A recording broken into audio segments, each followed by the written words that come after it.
Peace and power. Once again, this is your Panther 48. This is your big brother Sight, calling out of Texas. I come from the first iteration of the new Black Panther Party that started out of Dallas, Texas. I was part of that second generation of that organization. I have on with me my other fellow Panther 48 brothers, Brother War is calling out of San Diego. He is the San Diego chapter, San Diego chairman of the San Diego chapter of the Black Panther Party. He's also the national chief of staff of the People's Black Panther Party, led by Yanga and Nkrumah, headquartered out of Atlanta. Peace and power, Brother Walt. Black power, all power to the people.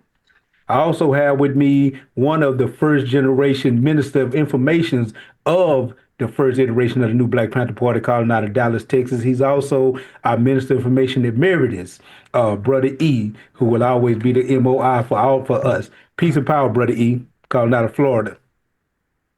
Greetings, y'all. Coupe Bulakai. And we have a special guest today. We have the chairman of the People's Black Panther Party, calling out of Atlanta, Brother Yanga and Nkrumah. It's always a pleasure to have the brother on with us to do some. And today we're going to do a little critiquing, but I'm glad to have the brother with us. Peace and power, Brother Yanga. Peace and power. All right. So the first thing we're going to do, we got a few things we want to discuss. One thing we want to talk about is we're going to discuss and talk about Panther legacy and Panther formations to a degree, because there's been a lot of talk and chat on social media about what makes a real Panther and who's a Panther and what is that. So we're going to discuss that. And we got brothers calling from different, we got brothers sitting on this panel right now from different formations, from different backgrounds, different legacies, and just sitting in different parts of the country at this very moment. And we're going to give y'all our ideas on this. Another thing we want to do is we want to look at a few videos, and we're going to give our honest critique of these videos. So we're going to start right here. Let me share my screen. We're going to start right there. Two very different narratives forming tonight after another deadly shooting at the hands of federal agents in Minneapolis. Just weeks after the deadly shooting of Renee Good, today an ICU nurse from the Minneapolis area was shot several times after he was taken to the ground by federal agents. This is video of what happened and a warning. It is disturbing.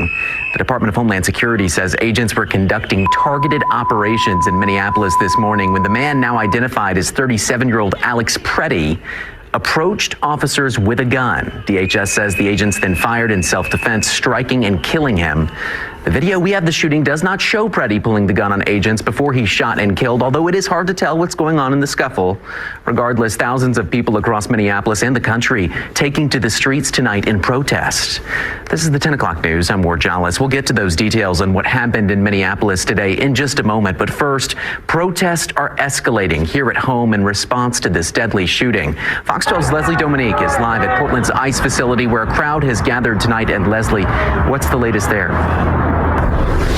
Well, Ward, I mean, tensions certainly were high here at the South Waterfront, and they still are today. People are fueled with anger after not only one, but two deadly shootings of Minneapolis natives by the hands of federal agents. I'll give you a look at the scene now. You see that there's still a large presence of people out here. Demonstrators banged on the walls of the ICE facility for a while, and eventually federal officers did respond, but with tear gas, flashbangs, and pop canisters.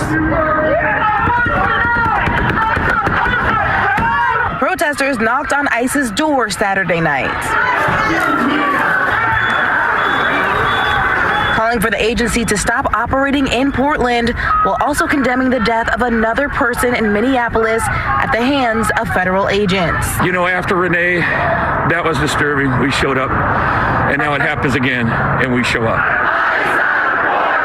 Saturday in Minneapolis, a federal immigration officer shot and killed 37-year-old Alex Preddy. This individual who came with weapons and ammunition to... DHS says federal officers were conducting an operation and fired what they describe as defensive shots after Preddy approached them with a handgun, adding he violently resisted when officers attempted to disarm him. How many more residents, how many more Americans need to die or get badly hurt for this operation to end? Minneapolis native Mike stood among the large crowd outside the South McAdam Avenue ICE facility. Me being from Minneapolis, Minnesota, and still having a bunch of family back there, yeah, it affects me hard. He says he spent the morning watching different angles of the shooting. I saw, one video and then someone else's different view, and I'm like, there's no excuse for this. Also in the sea of demonstrators, a noticeable presence of nurses. Preddy worked as an ICU nurse in Minnesota, said to be known for caring for sick veterans. It's in our code of ethics to stand up against these injustices, both inside of hospitals, inside of clinics, and outside on the street. And I think it's just a very prescient time to make sure that you stand 10 toes down on that. After hours of chants from protesters, federal agents pushed back, primarily with irritant gas, a familiar sight in this part of town. Another look at this crowd of protesters. Again, there were a few counter-protesters here today, some who were at the march over here from the park earlier. One in particular was accused of pepper spraying some of these protesters. Now, today's march to the ICE facility was organized by an immigration rights group, Portland Contra las Deportaciones. For months now, they've been calling on city officials. All right, I'm going to play one more, and then we can get into it, y'all. Give me one. For the second time, federal agents are involved in a deadly shooting on the streets of Minneapolis. A 37-year-old man was shot multiple times. He has now been identified as an ICU nurse. Federal and local officials are giving very different accounts of what happened. Now, we must warn you, the video you're about to see may be disturbing. We begin our coverage tonight with ABC's Johnny Fernandez. Tonight, more protests and vigils in Minneapolis after a U.S. citizen was killed by federal agents for the second time in just 3 weeks. Graphic video obtained by Dropsite News shows at least 5 agents violently struggling with the man before multiple shots were fired, killing him. Witnesses stunned.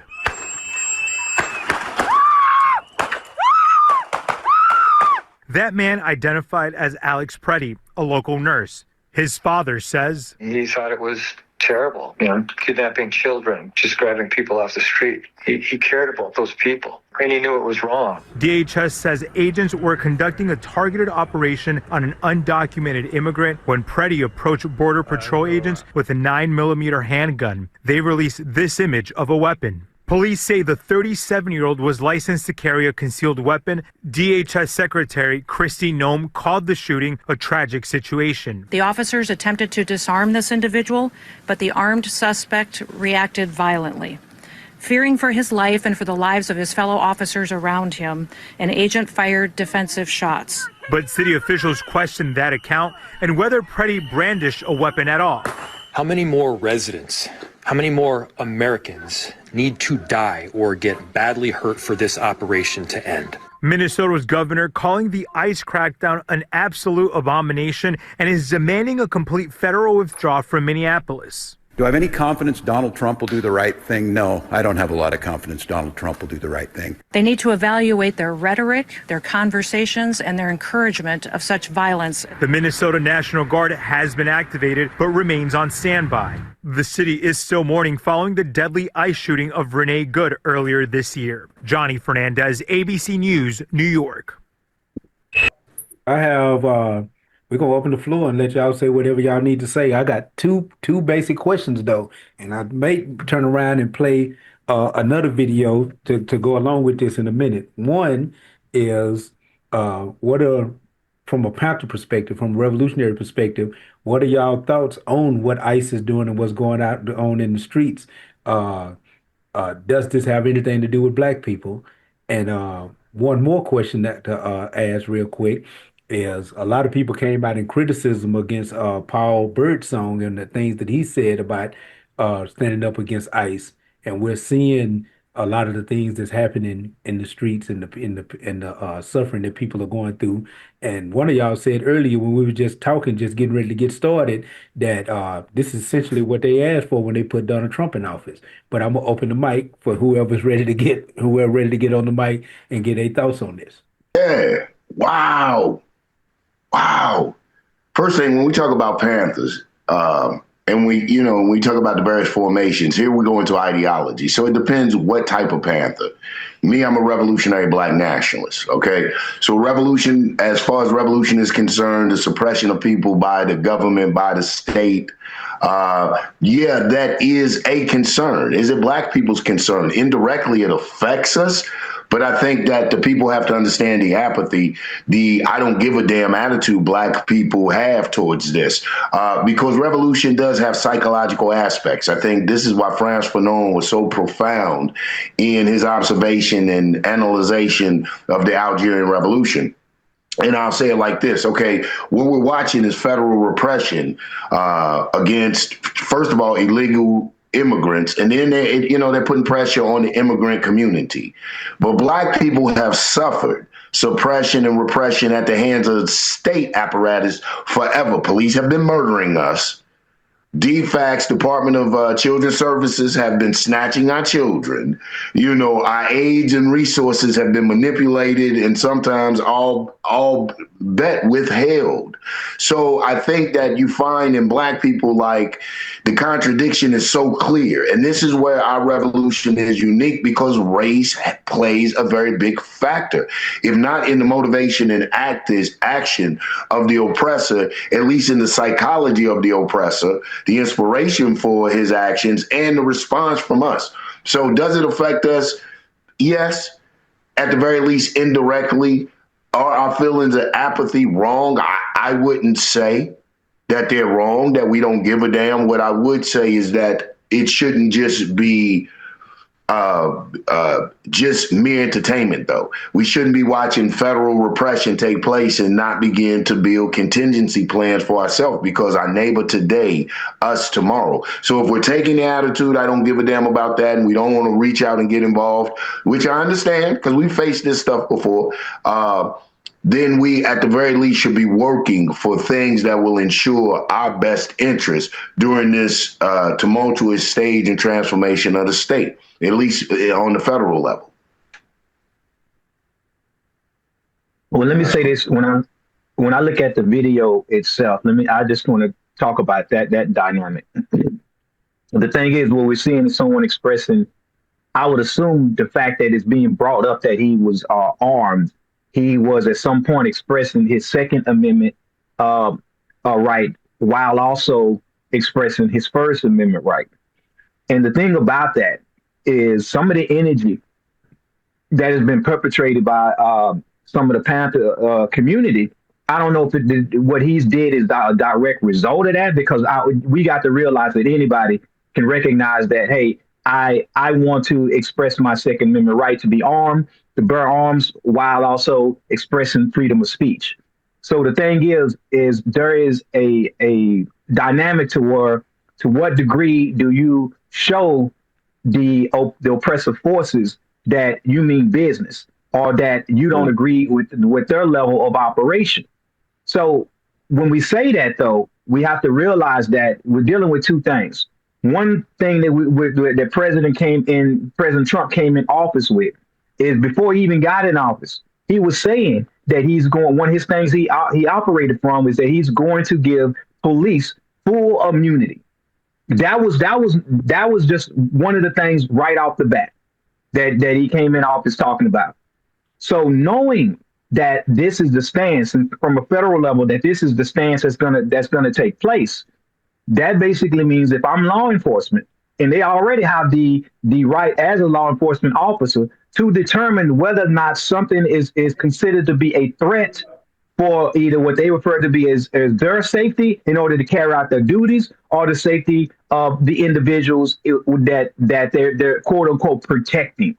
And so if that decision falls on the officer, and as an officer I have immunity from prosecution, or believe I have immunity from prosecution, then that gives me even a little bit more leverage and comfortable, and make it a little bit more comfortable for me to decide to go ahead and shoot to kill, and let them sort all that out in the courts.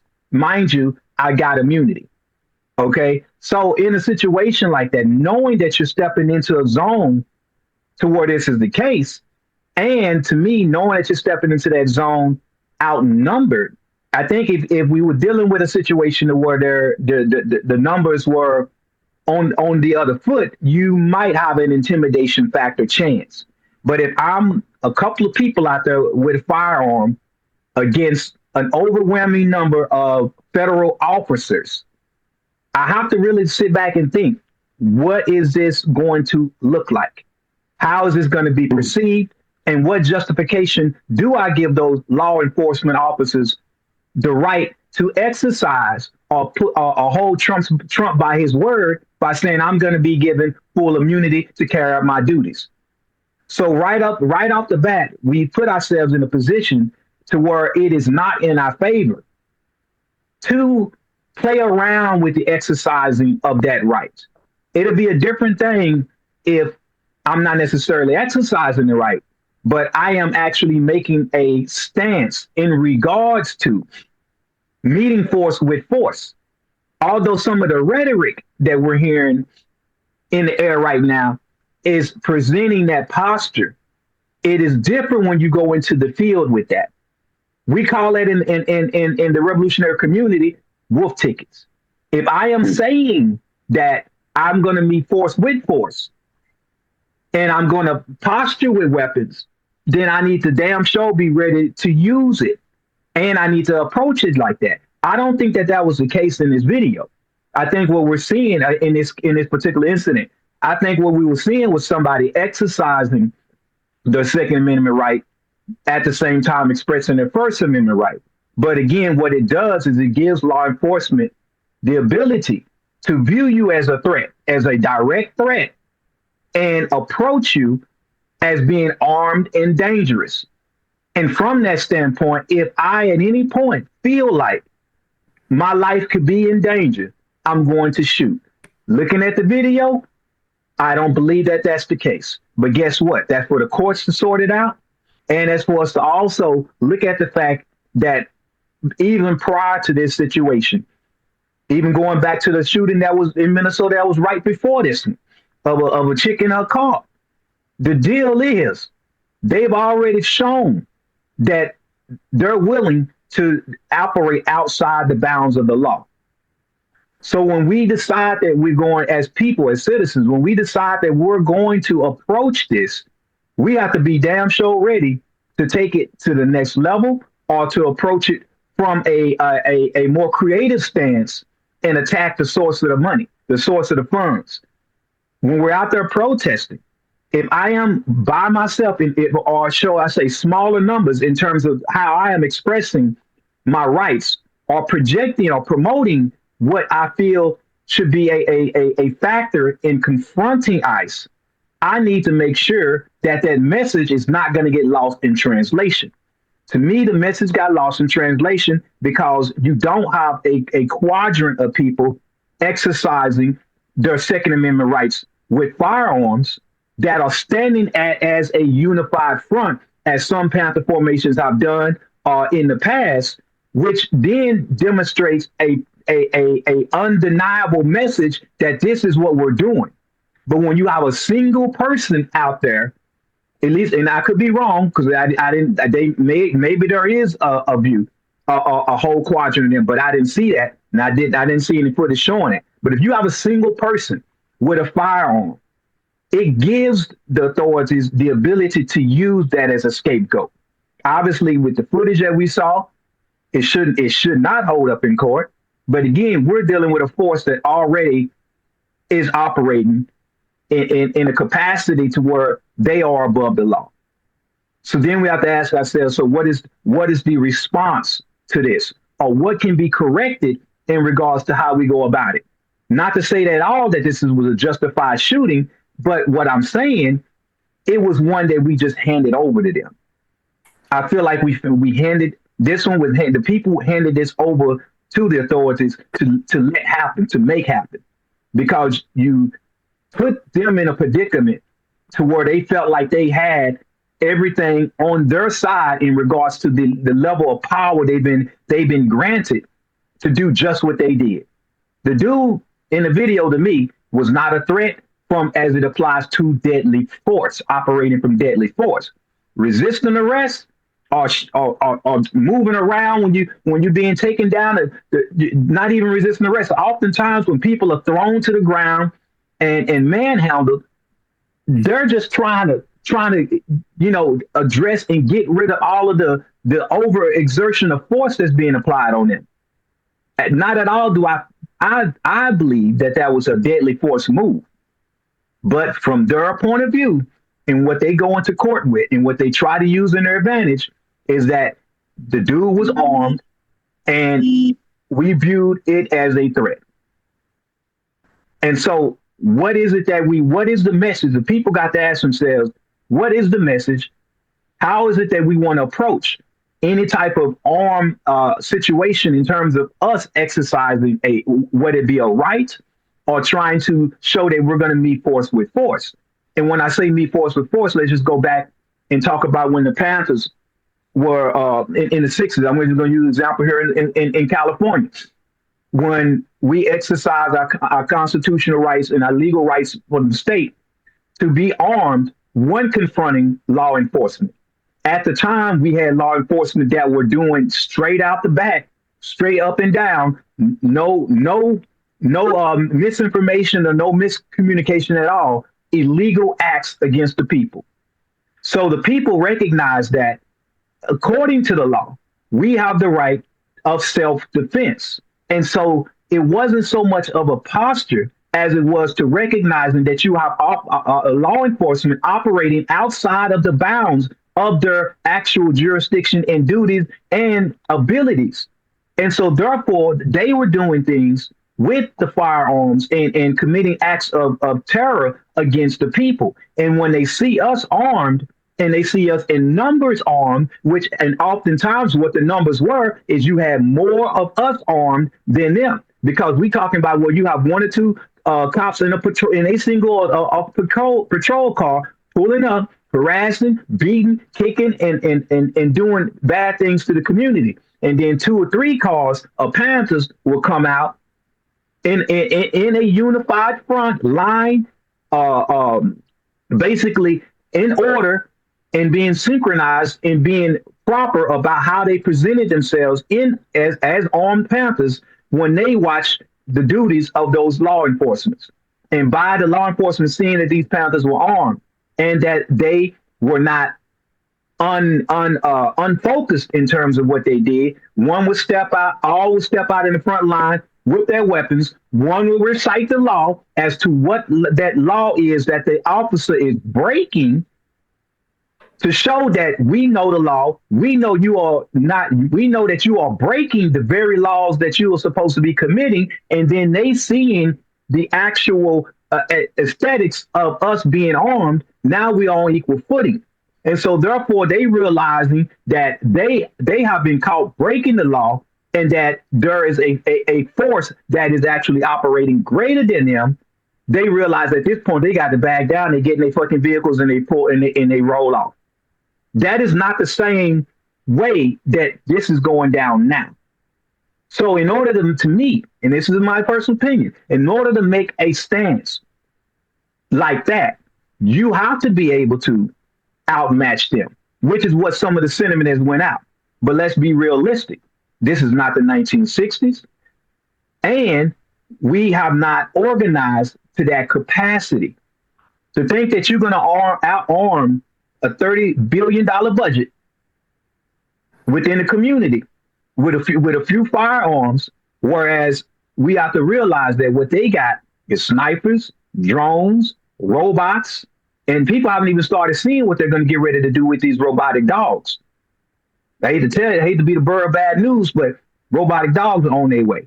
And they're going to start advancing them at the front line before the troops. But not digressing. Our community budget in terms of arming up will not match an everyday average response that ICE is doing. So if we're going to exercise our Second Amendment right versus show or match unqualified force with force, it is two different things. We have to make sure that what we're doing is setting an example that will produce the right results of that example. Exercising my Second Amendment right to bear arms versus me arming myself for the sake of equalizing my enemy's response to doing wrong in a community are not one and the same. True indeed. And I need to make sure that Panthers and the community that calls themselves activating themselves know that there is a difference. I mean, the fact of the matter is, okay, the video, the guy getting shot, okay, in my head, if the video didn't work for Rodney King, it ain't gonna do shit. If it didn't work for Tamir Rice, it ain't gonna do shit. If it ain't work, video ain't work for all these others, it's not gonna do shit. Because the narrative is still in their hand. The storyline is still in their hand. What's happening is still in their hands. We, on one hand, talk about how the enemy, whether it's white folk, the government, whoever it is, the enemy is deceptive, can't be trusted. The media is not trustworthy, blah, blah, blah. But then we turn around and listen to them have conversations about the reasoning behind all of this, that it's immigration and we got to save and da, da, da, da, da. We turn around, and I'm talking about primarily those of us who call ourselves revolutionary, and we buy into that bullshit. This is about immigration narrative. That story came from them. Why are we in this community running with that and using that as a point to say that this is not about us? This is not our fight. We listen to them tell us that the story is about getting those who are here illegally, Somalis and all these other folks, and then we turn around and attack them or distance ourselves from them as if we could distance ourselves from Somalis or from Haitians or from any other brown people, particularly those who are straight out of Africa or closer to Africa than we are. You know, it's nonsense to me. Of course, this is about us. It's always been about us. From a black nationalist perspective, it's always about us. If it's two white guys in the White House talking about soup, it's about us, because us is our business, and that's the only way we can look at it.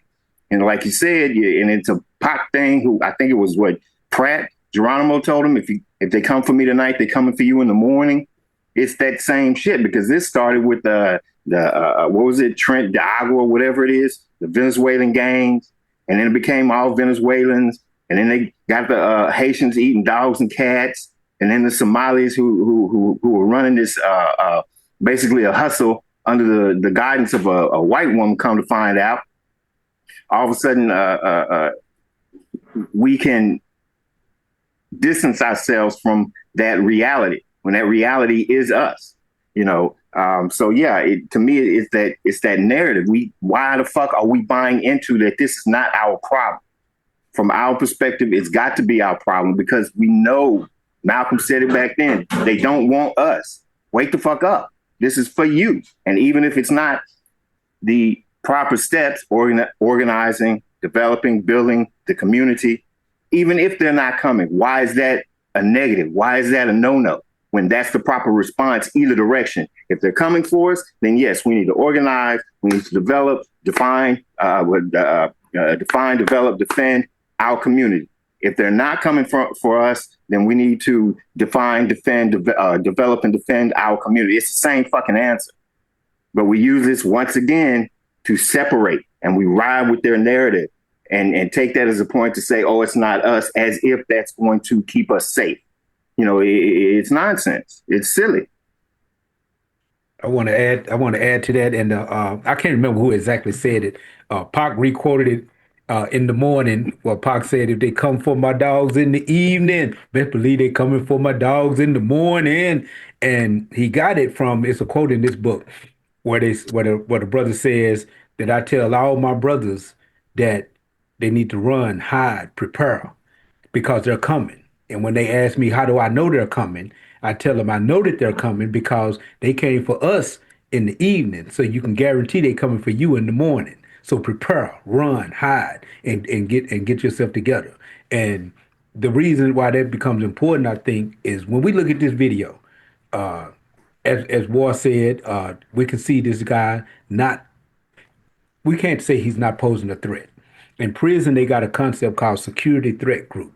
And they name anything that's a threat to the security of the prison, anything that's a threat to the security of the prison as a security threat group. For a long time, Islam, just being Muslim, made you a member of a security threat group. If you walk into Texas prison as a Black Panther, you automatically become a member of a security threat group. And if at any time during your time in prison, if you do anything that motivates or inspires more than one person, you become a leader of a security threat group.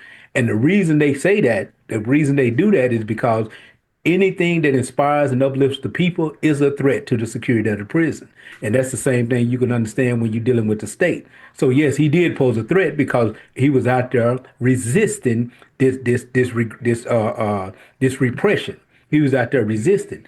Huey once said that if you ever want to deal with the administration, you first got to deal with the administration's strong arm man. He said the strong arm man is the police on the ground.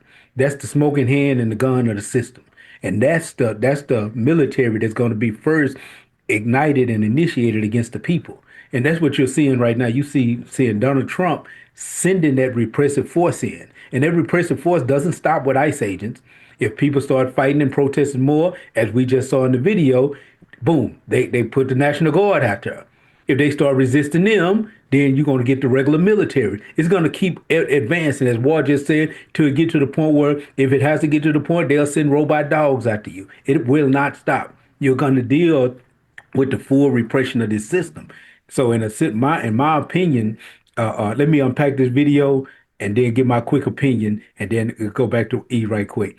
Look at the video. The man is out there with a camera. We see it on the video. He has a gun. I think that I don't think he thought it through. I think that he really believed in the laws of his society to the degree that he really thought, since he was a licensed gun carrier, that he could go out there with his gun. Because you can guarantee, going out there with that 1.9mm with that clip that they showed us in that picture, he did not go out there to go to war against the ICE agency. You can guarantee that. Nobody's that idiotic. So he had that one gun on, and he thought that his society's laws protected him. And he went out there I really believe it. He was a nurse. I really believe it. I could be naive, but I believe he went out there standing for something he believed in, thinking that, and especially being a white man, because he has white privilege, he thought he was going to be all right. And you see him with his camera as they're pushing at him, he's backing away. They wrestle with him. Nobody says, other than the police, when they're going to say it, that he pulled the gun or brandished the gun. They actually subdued the man, took the gun off him. And this is another thing that we have to understand about police authority tactics. The whole way they talk to you, the whole way they address you, these are part of their training. They'll address you with scream with authority, because when people usually hear it, because their parents did it to them as kids, people usually submit to that. Get on the ground. Stop talking. What's your name? You don't say anything. So you're not going to say it. You just told me to stop talking. Shut up. They confuse that. They are doing that not because they're crazy. They're doing it to confuse you. They do it to you in prison. Don't talk. Then they ask you a question. And when you don't respond, they say, you're not going to respond to me. You're going to refuse to respond. You start to respond. I thought I said don't talk. It's all to throw you off. It's to confuse you. Human nature, when you're touched, you respond by reflex action. Automatically. You respond. If somebody walked up behind E right now and touched the back of his neck, he's going to jump. Not because he's trying to hurt anybody, not because he's resisting. He's doing it involuntarily. So, and that's what Ward we're talking about. And then they use that jump to say he's resisting arrest. All of this is the thing. He has a gun. They scream that out loud. Just in case anybody's watching, they can hear it and say, I did hear an officer say he has a gun. And then we see in the video the officer pulling the gun. If someone comes into your house in Texas, I don't know all the laws in every state. In Texas, if someone breaks into your home and you're in immediate fear of your life and you have a gun, you can shoot him. But you have to shoot him until the threat is over, and then you have to stop. If you shoot him 15 times, you're going to be charged with murder, and you're going to have to fight a murder trial. If you shoot him once, then you got action. But if you shoot him 15 times, they're going to say that was excessive. You can only stop the threat. If he comes into your house and you go to grab your gun and he turn around and go to running away, you cannot shoot him, not in Texas. If you do shoot him, even though you say you felt a threat, they're going to say, how was you threatened if he was running away? But if we see in that situation, this man pulled the officer pulled a gun and shot the man on the ground 9 times. 9 times. So the same laws do not apply to those who are supposed to enforce the law. So in reality, when we look at this, we don't see this man really posing a threat to the police, but we see the police doing what the police do. And as Yanga said when we first got started, this is nothing new to the black community. Hell, we can show you videos of Richard Pryor saying this, like they've been doing this. This is night when cops accidentally shoot people. I mean, they accidentally shoot more niggas out here than any place in the world. Every time you pick up paper, nigga accidentally shot in the ass. How do you accidentally shoot a nigga 6 times in the chest? Well, my gun fell and just went crazy. normal. This is our normal. This is our normal thing. We're used to this. You know, they're not. This is brand new to them. And I'm gonna tell you something. I kind of disagree with I can't remember if it was War E that said it. I think it was E. I think it's gonna be a little bit different than the Rodney King thing, and I'm gonna tell you why. Because Rodney King wasn't white. This is hitting white America's conscience in a whole different way. But go ahead, brothers. I didn't mean to take up the mic there. No. Yeah, it's perfect. I mean, you hit on. That's what I wanted to touch on with E. Respectfully, I disagree. I think this is yes, they control the narrative, but this is a whole new drama playing out for them. So, and if anything we know about them historically, they react differently than we do. So we've been trained to endure and burden all this oppression and just psychological trauma. That white privilege hasn't molded them for that. So they react. Look at Charlie Kirk. You see what I'm saying? Their reaction to suppression is completely different.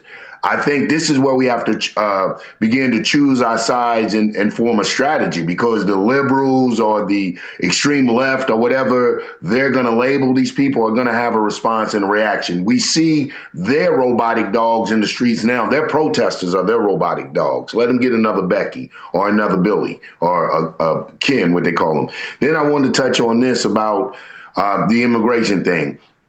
Yes, it is our issue, but I don't think you're really factoring in race like you did with the video. Race plays a part. It's our thing, but you have to factor in everyday social interaction that we may have with the immigrants. And they, more times than not, if we just did a general statistic taking type thing, you would find that those interactions haven't been favorable. So if your social cultural interactions aren't favorable, they're separated, you don't get along. I mean, I can talk about the Hispanic Black wars in Chicago, in LA, down here in Atlanta. We have a very large influx of Africans. I can tell you about the exchange with Africans and Black Americans. So the social cultural interaction hasn't been the best. So to think that people who don't even fight for their own self-sufficiency and self-determination are going to be willing to put life, limb, resources on the line for people whom they don't get along with in their day-to-day, I think is fanciful. And to conclude it with that, like War was saying, if they murder their own blatantly, they don't care, cameras out, they're pushing and shoving people, they're willing to run that in court. Like I said, with that qualified immunity, it is extremely dangerous. And I think you even agree with this, E, to use inflammatory language like that, man, they're shooting from 100 yards. If they see you're coming as a combative, you're hollering about our guns are bigger, so you have assault rifles, battle dress for to be to use, battle dress uniforms, and have declared yourself a people's militia, a combatant, basically.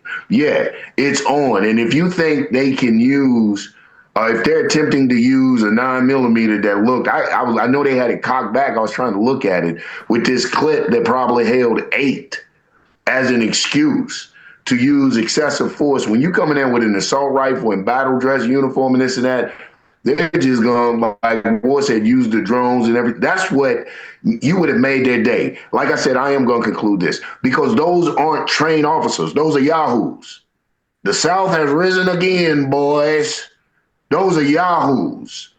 The nationalists are fighting the Confederacy, are fighting the rise of the South. And that's what we're fighting here. And I don't think in our political education, we should never forget that this is why I'm taking a staunch stance on Black nationalism, because ideologies are at war here. Peace. Well, let me say this. I think Sykes' comments highlights exactly, an important point. I don't know exactly, but The reality of it is, I get it. The threat was not the dude in the street, was not the dude had a pistol. It was that he had the audacity. That ideology is the threat. It's not the physical that everybody keys on that we've been trained to key in on as the threat. It's the fact that if he does this, whatever degree he's successful to is the problem. We have to nip that in the bud, you know, and my referencing Rodney King and other folks on video and whatnot could very well apply to white folks. I don't know if y'all are familiar with Kent State back in 70, 71. These were white kids protesting the Vietnam War. They called out the National Guard and killed at least 4 white kids on video. So my reference to these things are that these things are gauges of the temper of this country, of the climate of this country. It's a roadmap. It's where we are in the process. And if I posted something on there with that and said that if they're dropping white folks like this, it's serious. This is more than black folks getting beat. That's regular. We see that. But if they're turning theirs on their own and giving them immunity, which is what makes the huge difference between the regular old black folks, they've had immunity. Now they've got immunity on white folks. And though they may be yahoos, they are very well trained for exactly that. They are very well trained to go after the enemies of Donald Trump and the Trump administration. They are very well trained on the ideology that is the problem. Again, not the guy with the gun, but the ideology that they're at war with. And so seeing these things unfold, because ultimately a big part of it, just like the Civil War, is state authority versus federal authority. When Walz called National Guard, Trump and them could very well say, this is insurrection. You're setting your military up to go up against our military. That's insurrection. We have a that's next level problem. So the resolution continues to be the same, to look at things from our viewpoint, nationalism and whatnot, but to step out of the constraints of just looking at black shit that goes on, shit that happens directly to black folk. That's very limiting. I could have told you, matter of fact, we have told you that this shit that they're doing is the same shit they did in Iraq, same shit that they did in Iran. They've created what is the spring rising and all of that shit, was the color revolution and whatnot within this country. And now they're deploying, just like they do in other countries. They come in, suppress, and do all the things that they do. They're doing the exact same game plan here.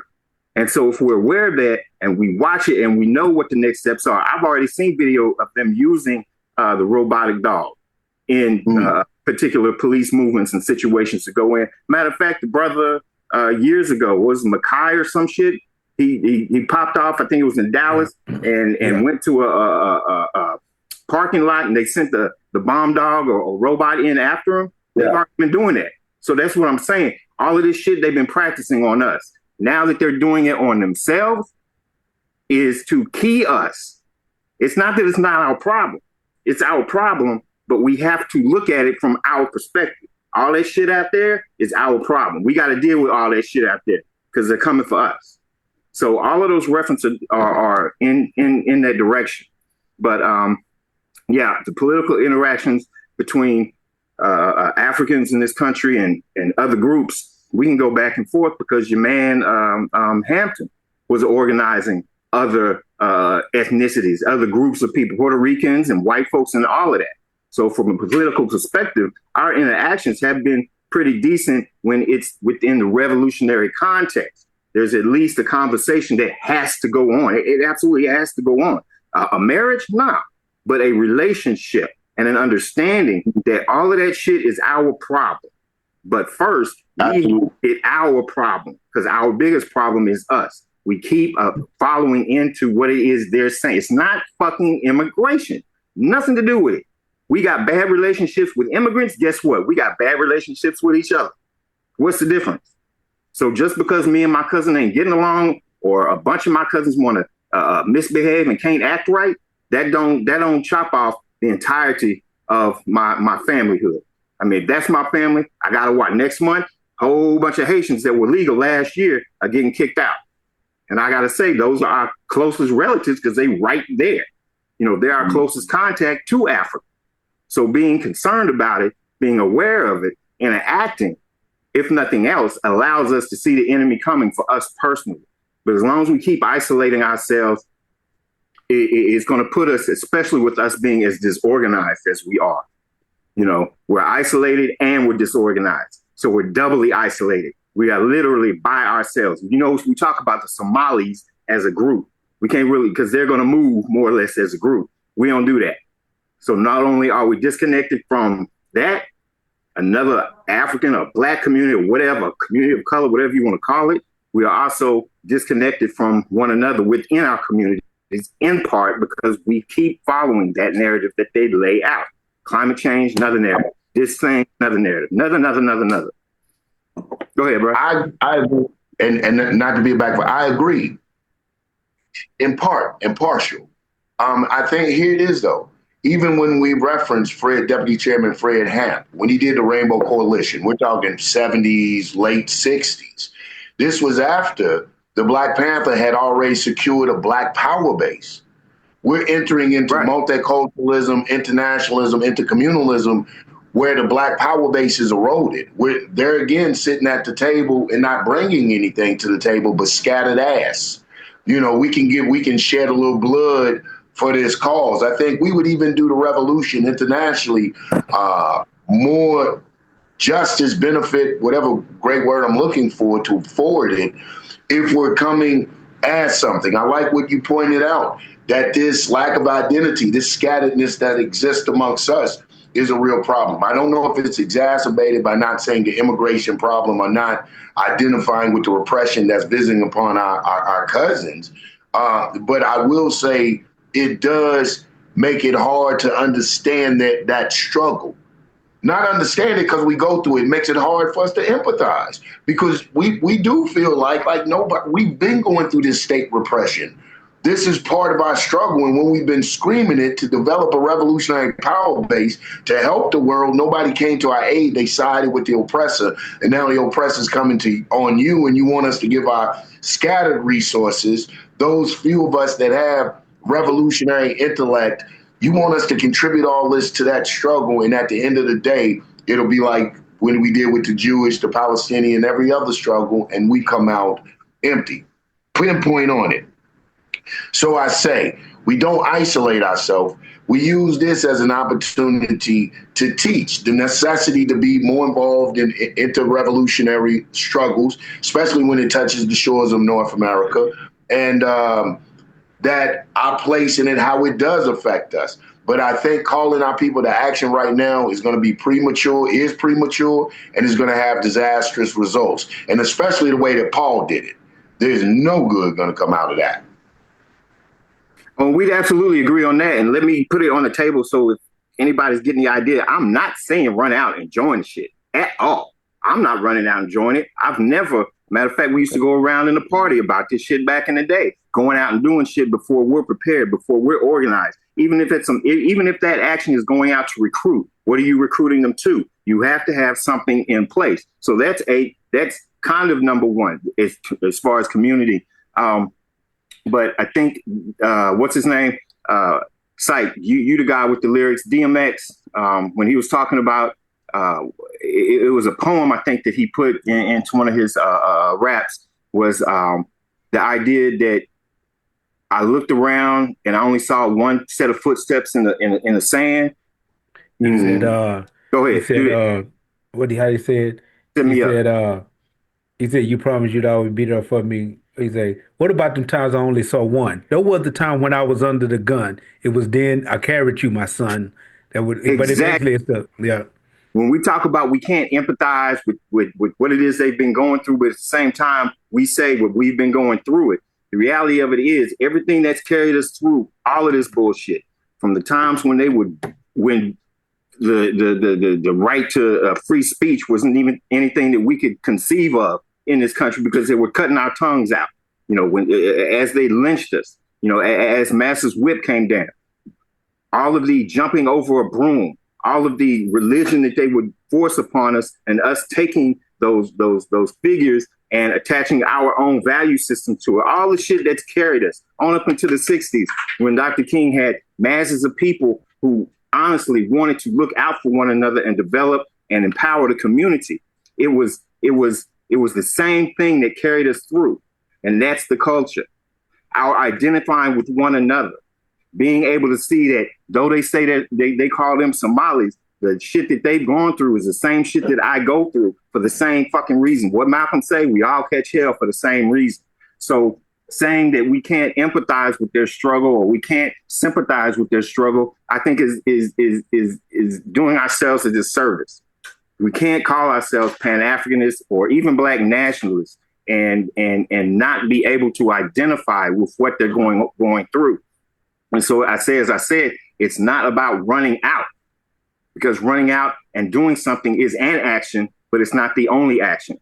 Learning to identify and organize is also an action. Being able to ideologically, because as we said, we pretty much all agreed it wasn't him running out there. It was the idea that he represented as he took out there. That's the problem. So our ideology has to include that those Somalis, those Haitians, those African people that are catching it, though I might not love going into their convenience store or the way they act at a restaurant or a super or whatever it is. I got problems with them on whatever personal level. The reality of it is that's the one that was carrying us. That culture that they still have, that they can still spit to you. They don't need Kwanzaa because the shit is already a part of their daily life. We don't have that. So being able to identify to whatever degree those 7 principles in the flesh, somewhere in there, not all of them, not 100%, but the reality of it is they grew up with a greater connection to what it is that carried us through and were those footsteps in the sand. All I'm saying. Big E, you know, you and I gonna go back at it every time. We gonna have our own show. We do this every time. That ultra Pan-Africanism now. I'm telling you. Y'all gotta let me jump in. I got something. We're gonna have you guys right there. We do this every damn time now. Okay, Nkrumah. Nkrumah. Let me say something real quick. And when you say what you gonna say, War. When you say what you say, War, I want to play another video. But go ahead. Right, I just want to talk about the art of war on one element of the war, what it talks about, just to get people. Hold on, War, before you continue. Raise that book up again. I'm trying to figure out why that version of the art of war is so thick. Because it has a whole lot of supporting documents that support the art of war. Art of war, because that's war. Okay. Because that's Ward's art of war. You know, Ward's books are. You know, War. All right. So let me say this, and I just want to throw this out there to get people's heads turning. Anytime you're dealing with war, period, you have to think about the source of funding, because when we talk about troops being armed, not just physically armed like weapons, but resources. Right now, with the federal agents having a $30 billion budget, looking at it from the same standpoint that we deal with any corporation, I have to use up my funding in order to justify more funding. So from that standpoint, the deal is ICE is going to continue to be overwhelming because I have to show that I need this budget in order to keep that budget. And so what we're going to see is that part of the reason why, even outside of this intimidation, part of the reason why they're going to have so much out there is because I have $30 billion of resources that I have to use up. Otherwise, my next year's budget is going to be less than this year's budget, which means I have less power, less potential, less force, less things to be able to use to do my operation.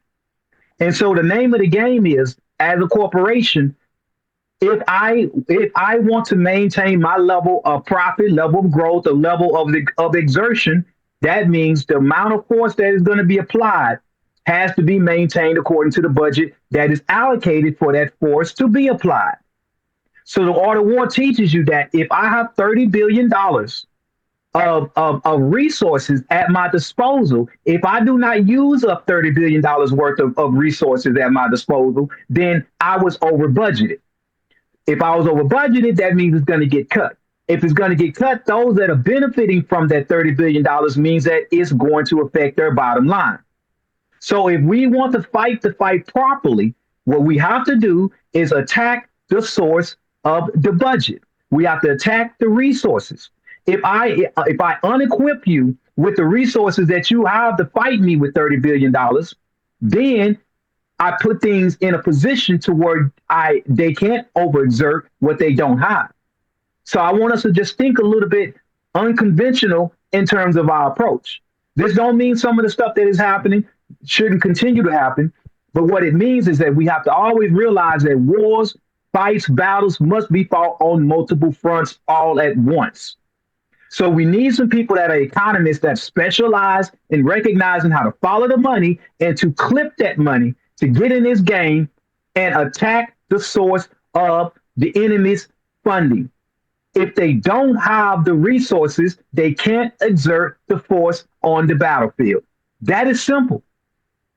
So instead of trying to go buy a gun that is a $30 billion gun that I know damn well I ain't got, because I can't outgun the $30 billion gun right now.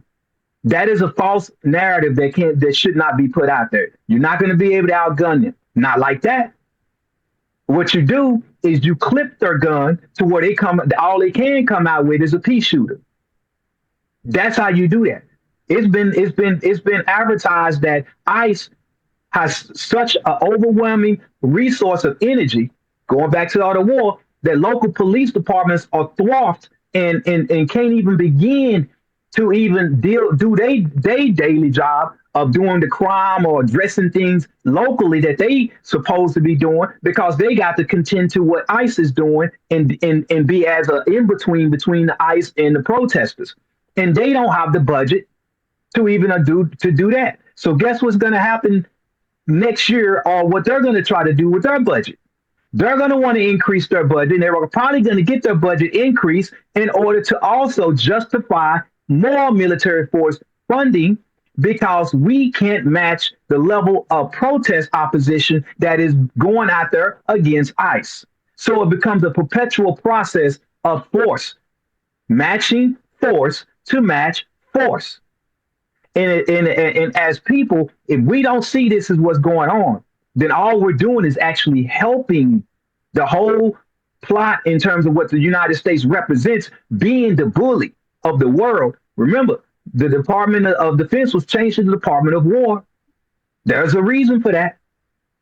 And as it applies to local and state law enforcement, the name of the game is to increase my resources, increase my energy.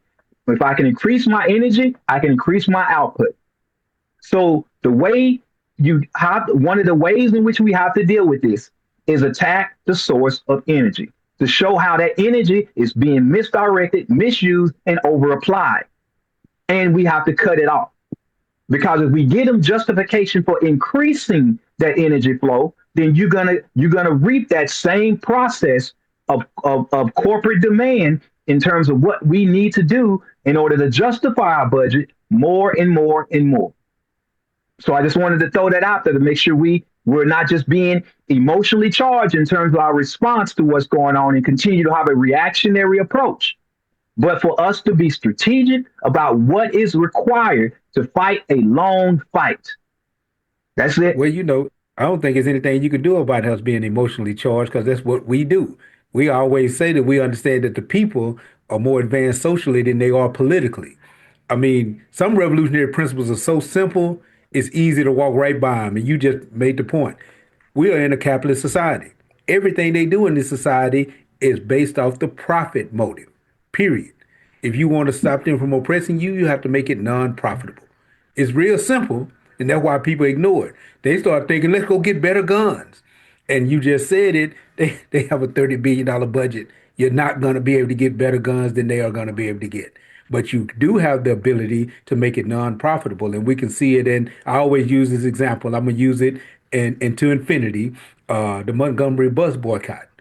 They didn't stop they didn't stop the segregation of the Montgomery bus system because one day they woke up and said, this is just not right. let us do the right thing. That's not what happened. That bus boycott cost money. It hit capitalism where capitalism is where it's most important in the pocket. It costs money, and when you when you make that oppression and that repression non-profitable, then you can make changes in the system because capitalism is based off profit. When we understand that, then you start making revolutionary strategy based off what makes sense. You start being proactive instead of reactive. And let me drop this in there about the Montgomery bus boycott. Absolutely. That's why they had to change their mind. Negro pennies. However, if we'd have had that seed of black nationalism, not only would we understood and they understand black economic power, we'd have started our own bus line. We'd have took those same buses that we've used when they wouldn't let us ride their buses, the church buses, and turned them into black Montgomery bus line or whatever. The lack of black nationalist ideology, that's what black nationalism is to me. It helps you to see opportunities that will put our interest first. And this multiculturalism, I want to be human. I want to appear that I don't have any anger for what has happened to me, keeps a lot of doors closed. I agree 100%. And that leads also to what we always say, because what it is somebody just said it in the self-determination 101, true indeed. And it leads to the fact that we can't see, like Yanga just said, the fact that we don't understand that is we don't have a culture. Culture is what helps you to see things like that. The lack of culture takes away our ability to operate as black nationalists, as Yanga and Nkrumah just said, or to even operate as Pan-Africanists, as Brother E like to say. I think these things go together. I want to play this video because y'all already started talking about these things. So it's important to play this and then ask the question that I'm going to ask after I get through playing it. So let me share my screen. My sound is on, so I'm going to...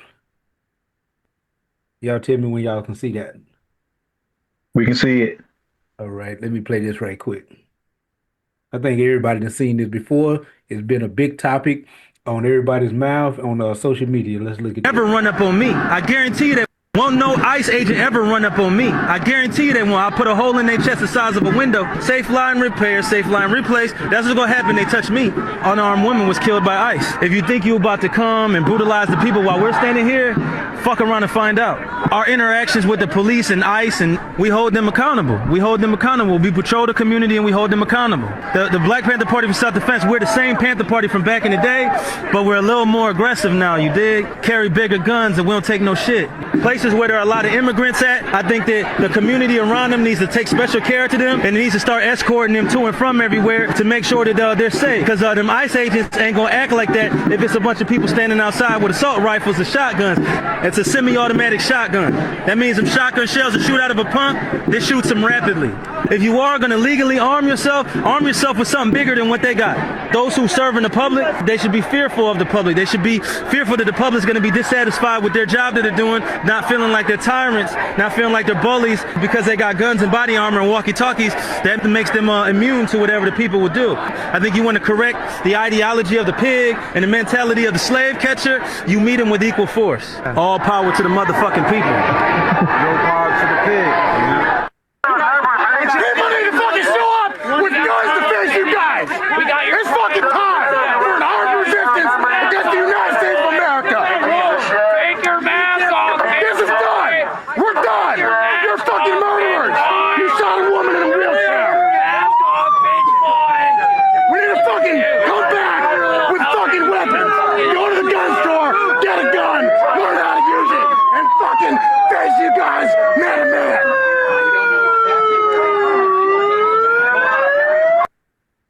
All right. So y'all seen that video. Two people, Paul Birdsong, I don't know who this white guy is, but they're both essentially saying something similar. The white guy say, go to the gun store, get you a gun, and let's face these guys man to man. And Paul Birdsong said, let's go out there and get something bigger than what they got. And they're not going to do this if the people are armed and so forth and so on. So y'all give me y'all thoughts. Let me just bring in the technological aspect of a lot. Hold on, before you saw it, I want y'all to know this. Is what I want y'all to address. Not only is y'all thoughts on this, or how logical or illogical, whatever your thoughts are, But how does Paul Birdsong's rhetoric carry with Panthers, active Panthers in the field, and how does it affect the movement? Go ahead. I'm gonna say part of the technological part, and I'll let the other people speak on that. There's in the past there was a anti-riot technology that was released that has been since then retracted because it was deemed to be unsupported by the community. This is when they use sonic weapons, ultrasonic weapons, and actually radiation weapons that they can use to make crowds shrivel up and ball up like a little baby. That weapon, though, those technologies are still out there, but the necessity of using them has been dwindled. I do want to make it known that I can have a quote unquote nice looking big shotgun, but if you hit me with beams of radiation that causes my skin to fry, I'm not going to. In fact, not only that, but what it does to metal when I'm holding metal in my hand, it reverberates within it. So it makes it even harder for me to stay concentrated because of the effects between metal and flesh. There are things out there that they can use that will make you not only throw your gun down, but cry like a baby.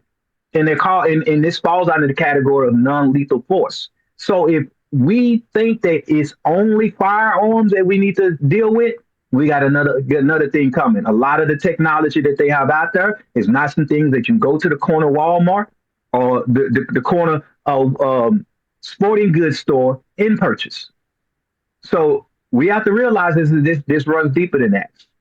They also have chemical weapons that they can deploy, and most people don't even have a protective mask.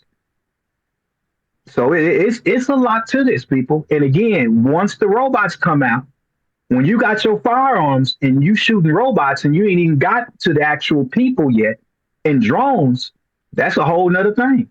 Because there is a regiment and a line of apparatuses that they can throw out there and hide behind a remote control and don't even have to engage in you. And these things, what they would do is, again, going back to the art of war, they will succumb you and quarantine you off with these robotic forces, if necessary. Mind you, while they're quarantining and cornering you off into this little huddle, down comes the drones, in comes the radar, and your ass would be balled up. I just want to throw that out there. So if we're talking about changing or increasing meeting force with force, make sure that the type of force that you equipping yourself with is something more innovative than black powder. Now I'll let other people address the rest. I'm gonna add to this right quick before Ian Yanga come in, because I think y'all gonna get in. War is 100% exact. They have people, nerds, that sit in front of a computer thousands of miles away that send drones in and kill hundreds and hundreds of people, and they're never in danger. The drones are in danger of getting shot down, but they're never in danger. So that is the type of force you're dealing with. Another thing that I think is important, let's talk about the nerds who went out in the field with that 9mm. I really believe, and I could be wrong, whenever you decide to go out into the field armed in that type of situation, it's bigger than you just being mad and on TV screaming, go to the gun store and get armed.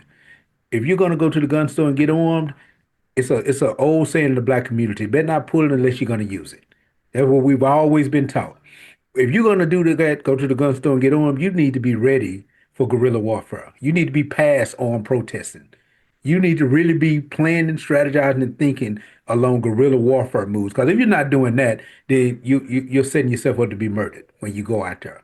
If you're not thinking that you're about to go out there, you can't stand in no formation. What we did in Jasper was an armed maneuver, and we was willing and ready to use our weapons. But we was making a stance against a particular situation, and we were trying to show the people something. We were trying to present an ideal. I use another one, a smaller one that didn't make national news, but happened all the same. Brother E, in the Dallas chapter, we had a tendency, all of us that was legal had a tendency to ride with our weapons in the car. We let them sit in between the seats, kind of like how the police do with their shotguns. And we had penal code books, Texas penal code books on the dashboard. Well, the Forest Hill Police Department decided to pull over E. He was riding in his black brother bug, like Huey P. Newton's old bug. They stopped him, pulled him over, took his weapon, arrested E, charged him with a crime. Well, the Dallas chapter of the new Black Panther Party went to the Forest Hill Police Department, went there, and we did an armed maneuver at the Forest Hill Police Department with weapons. And the ideal of that maneuver, it was you got to understand, this was a political maneuver. This wasn't emotional. This wasn't, let's go fight the police. This wasn't what we was doing. We went there to make a point. Brother E did not violate the law. Brother E was operating according to Texas Penal Code 46.02. We are operating on Texas Code 46.02. If you don't come out here and arrest us for standing right in front of the police department with these guns, then you had no reason to arrest Brother E. Brother E got his gun back. They returned Brother E's weapon. It's about Jasper real quick, just to draw perspective. Not going to be long on it. The reason why we went down and armed is because the Klan made threats to the Black community that they were going to continue and actually increase the level of violence against the Black community. We went down there with weapons to protect the community from the Klan. It just so happened that the local police department were members of the Klan, the sheriff Klan. So the deal is our thing wasn't to go down there and try to outmatch the law enforcement with weapons. We went down there to protect the community against the Klan. So therefore, as it applied to the Klan, we did outmatch them with weaponry. We were able to protect the community because the Klan was basically scary bullies, and they couldn't fuck with us. But what got portrayed or what got showed on TV is a bunch of armed Black folks and around law enforcement, because law enforcement knew that they had to come down there and secure the area because there would have been bloodshed because of the racist local police department full of Klan members call themselves saying that they were going to arrest us on site, had nothing, which basically meant they was going to violate our rights. And we went down there prepared to address that, prepared to die to defend the Black community. That narrative is completely different than what we're talking about now. I just want to make sure people are aware of that. We responded to the needs of the people of the community because of racist white folks that actually were just hillbillies within the community that were terrorizing the community. It wasn't a federal show of force that went down on a Black community and we went out there to exercise Second Amendment rights. We weren't exercising Second Amendment rights. I'm bringing this example up because I say there's a difference between addressing force with force and exercising Second Amendment rights. We wasn't exercising Second Amendment rights. But what we did appeared to be, we use our Second Amendment rights to address force. So I just want to make that clear. True indeed. True indeed. I think that's my thing too. When we watch those tapes, it's like, what's your end game? For me, you go in this, you confront ICE. What's the end game? Like, if you let's just start with internationalism, being a revolutionary. Do we have some type of relationship with some of these countries that we're fighting for? Do you have, if you had to get out of here, could they give you asylum? Should you, in your combating the armed wing of the state, some kind of magically overturn the state and you have your own government? What are you fighting for? I think a lot of people are saying, Black people, I don't see this in our best self-interest. Right now, this phase of the game, we can say, fascism, internationalism, us relating, but as our lack of understanding Black nationalism, how the imperialist capitalist nation we live in now directly affect us, and I need to combat that, really limits the understanding of it on a global scale. So when you talk about this type of confrontation, we say for what? Well, today they come from them, tomorrow they coming to get us. What you and I know, but the masses are saying they've been coming to get. They don't even know the difference between the federal and the state. Police have been murdering us. They've been We've been seeing ICE-like activity in our communities. So this is nothing. Yes, like he said, we can identify, but my thing, it's hard to have sympathy for when you've been seeing this very activity. I remember in Atlanta, they used to have roadblocks in our community. Just roadblocks, random. Let me see your ID. Pulling brothers out with failure to appear warrants.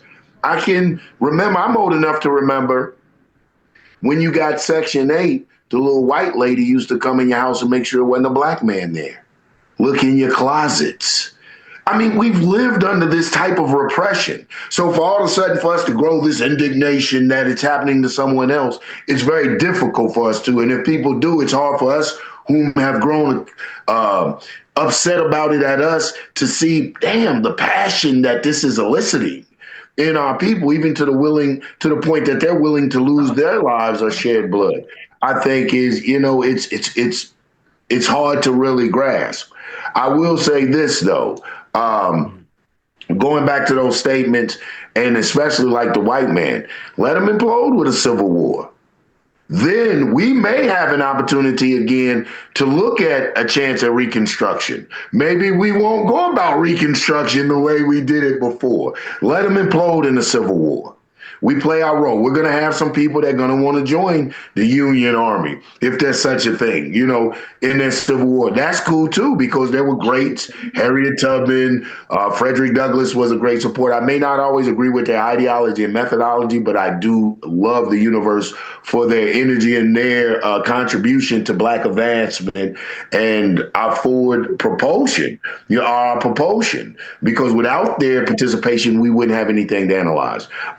So saying that, let them implode in this. If they want to pick up guns and do what they do in November 6th from the liberal side or the extreme left side, allow them to do that. Allow us to remain strategic in our positioning, take the advantage to be analytical and play our role. There again, in concluding, who knows, we may have an opportunity at a second Reconstruction.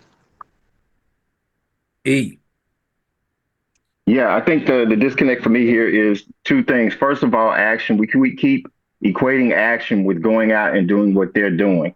Action, if we really identify the threat being the ideology that's driving the action, then that should be our action, working toward developing an ideology that helps to succeed. Number two, that empathizing and sympathizing are never going to be a part of the liberation process because they're emotionally driven. For me, I identify with things like the Somalis and Haitians and whatnot, and what's going on with them and my identity with them logically. It makes sense. It's not that I have a heartfelt response. Oh, those poor Somalians, man, I tell you what. No, that's not what at all.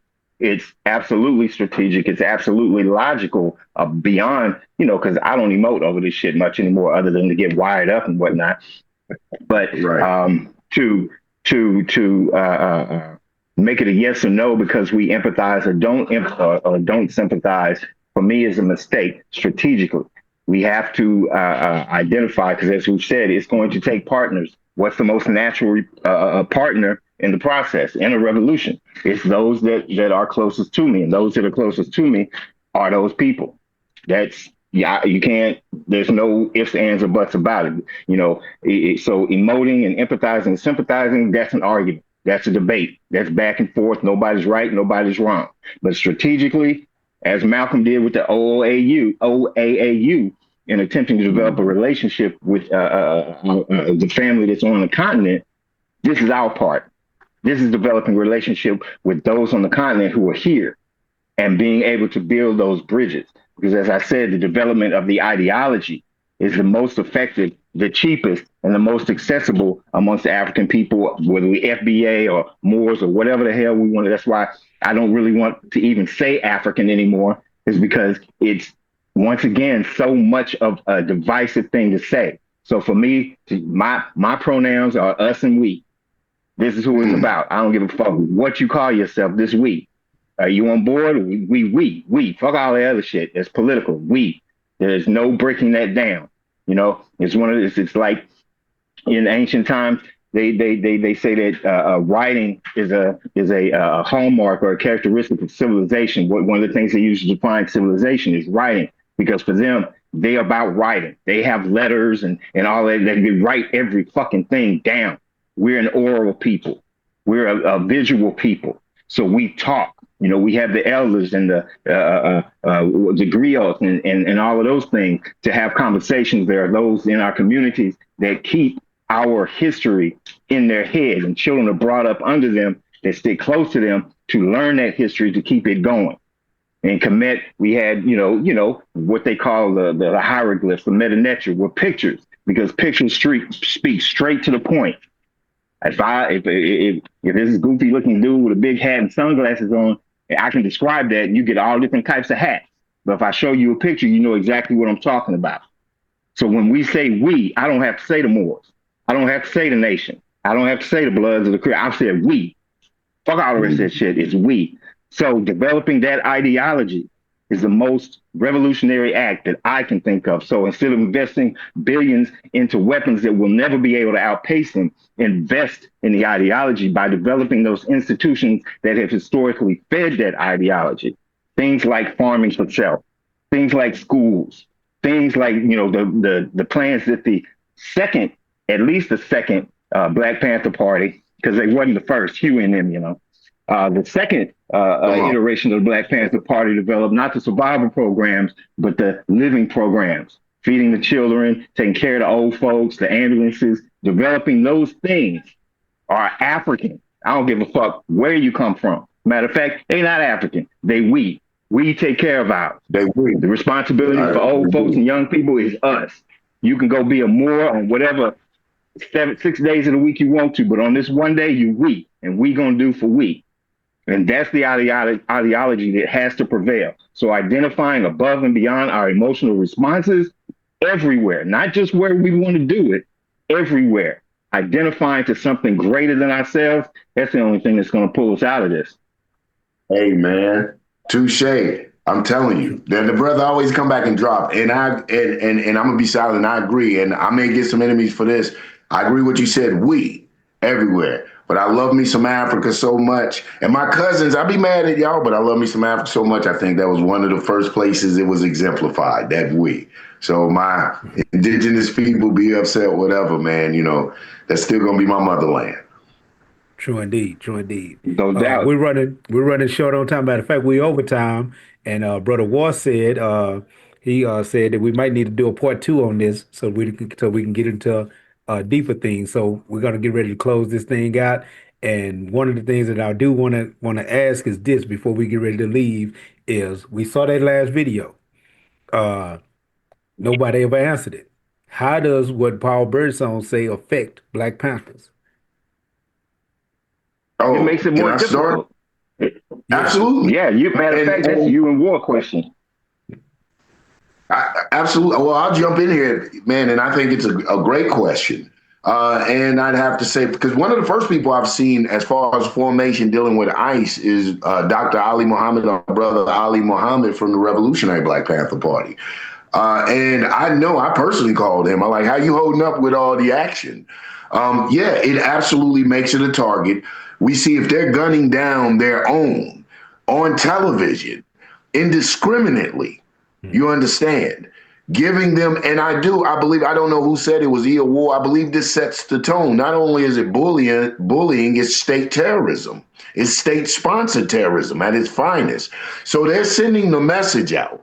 I'm not going to say it was War that said it. I'm not going to say this is directly related to the statement by Chairman Birdsong, but I will say, even if it isn't directly related, it is a response, or it should be taken as a response. We do this to our own who didn't pose any clear threat to those of us that saw it anyway. So can you imagine the permission you have given us to just engage you any kind of way with an open, even if it wasn't threat, basically a threat if you approach us in any kind of way. It didn't say if you come at us. I mean, their lawyers could just have a field day with that. He says, if you approach us thinking you're going to snatch one of us, which they're saying is their job. They have a thing now called an administrative warrant, totally violating the Fourth Amendment right. They can go in people's home. This is not a warrant signed by a federal judge, anything. It's a memo passed around by ICE agents, signed. Then I think they did, a brother from Liberia, I believe it was, that was one of the first people that they exercised an administrative warrant, violating the Fourth Amendment. We see this administration violating, he's attempting to violate the 10th Amendment with this federalism, with this withholding federal budgets. Second Amendment, this is going to be the next thing challenged. I know I'm going and on, but this is what I'm saying. They're even challenging the Second Amendment rights. They're murdering their own. It will give carte blanche to them to engage those Black Panthers, and they don't even have to deem them as a threat. It's just giving them a green light. And that's what I'm saying. So I said all that to say absolutely inflammatory, dangerous. Even if he has an OP sanction in that, I would be of the audacity to even question it. Ask the OP, is that the best route? Peace. Brother Wall. Let me say this. I have to say this from the stance of realizing that there are formations and our leadership within certain formations that are still in the process of growth and still caught up to some degree in sensationalism as it applies to being inspired to do the revolutionary work that we must do in our communities in terms of raising the consciousness of our people. The problem with certain types of rhetoric is that it ignites me to shift gears in terms of what's important for the development and growth in my mission as a Panther, as opposed to get on board with that rhetoric or that sensationalism and put this at the forefront without actually making the proper and necessary steps to even go into that domain without being rightfully equipped and rightfully in the right headspace to do so. So therefore, what I end up doing is I can potentially jeopardize the entire movement because me not being mentally equipped to even have a proper response, I may put myself in danger, yet alone the community. They just talk about Panthers. Put myself in danger and put myself in a predicament that will cause me to either get killed or will cause me to allow the justification for them to to preemptively come in and round up Panthers, because this whole narrative, and I would even go into using what the FBI put out in regards to Black identity extremism.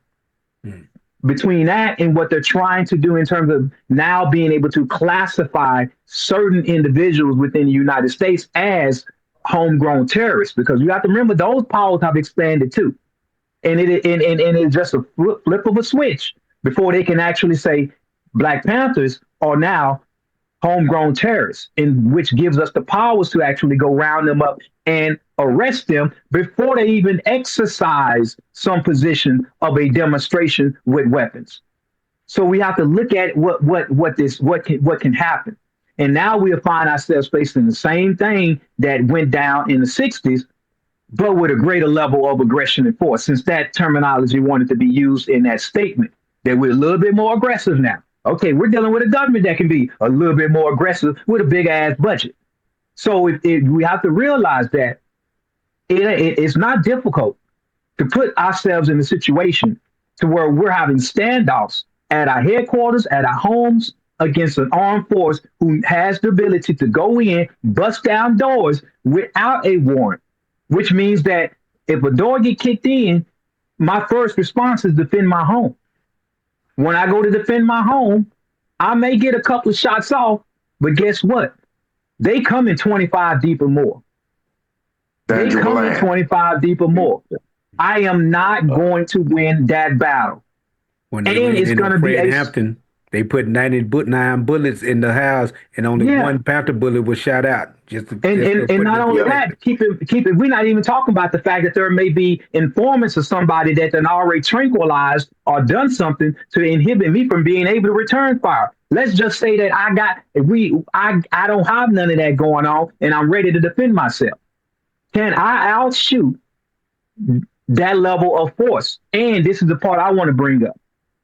it will be it more than likely will be a synchronized attack, which means it's not just me being rounded up, but the majority of my members are even across, whether we talk about locally, regionally, or nationally, all at once.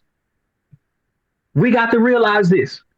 So how we as Panthers put ourselves in a proper position to be in communication with one another, to be able to address the fact that we may be attacked from a synchronized position. Are all of us in a position to where we done cleaned up our own house to make sure we don't have nothing that can actually be used against us if a synchronized attack comes out? So it's a lot to think about, just to simply put myself in the right position to even back up that rhetoric.